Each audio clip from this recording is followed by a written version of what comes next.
الحمد للہ رب العالمین۔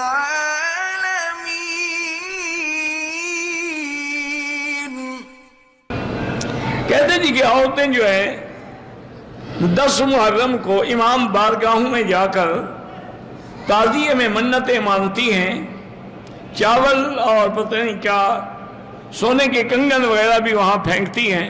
ہاں، اس کی وجہ یہ ہے نا کہ ان کی مرادیں یا دل سے پوری ہوتی ہیں یا تعزیے سے پوری ہوتی ہیں، خدا سے تو پوری ہوتی نہیں نا۔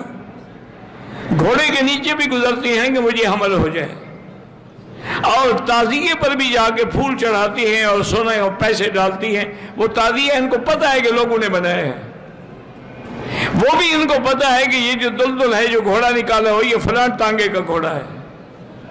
حضرت حسین کا گھوڑا ابھی تک زندہ ہے، اس کو پکڑ کے رکھا ہوا انہوں نے۔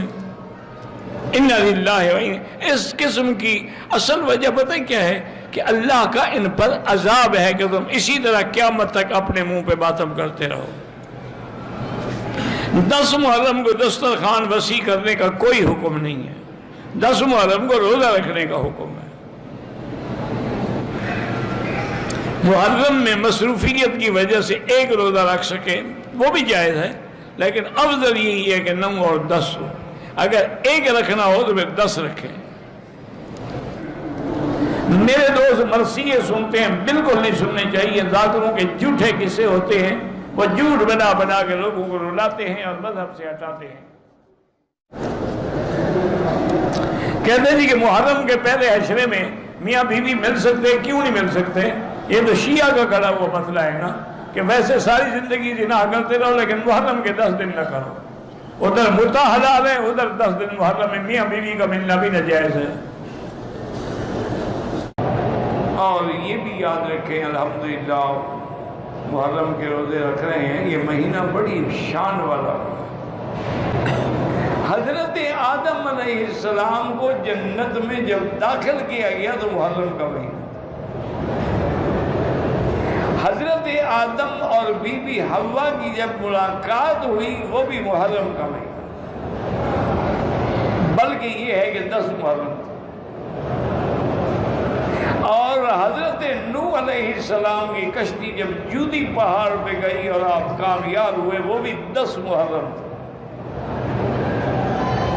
موسیٰ علیہ السلام کو اللہ نے نجات دی اور فرعون کو غرق کیا، وہ بھی 10 محرم تھا۔ اور سب سے بڑی قربانی اسلام کے لیے حضور صلی اللہ علیہ وسلم کے نواسا حضرت حسین نے دی کہ سارے بچوں کے ساتھ شہید ہوئے، کرب و بلا میں مظلوم ہو کر اللہ کے راستے میں حق پر ڈٹ گئے، شہادت قبول فرمائی، وہ بھی 10 محرم۔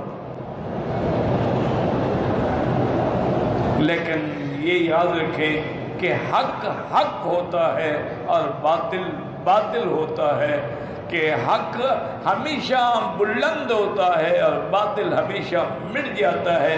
آج دیکھو یزید کا نام لینے والا کوئی ہے؟ کوئی لے گا تو گالیاں ہی دے گا، لیکن کوئی ایسا گھر، کوئی ایسا مقام، کوئی ایسی مسجد، کوئی ایسا مدرسہ نہیں، چاہے اہل سنت کا ہو یا ہر جگہ حضرت حسین کی مناقب پر ہر حسین کی تعریف ہوگی۔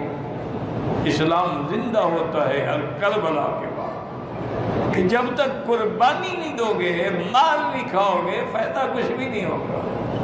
اللہ کے دین کے لیے مال کھانی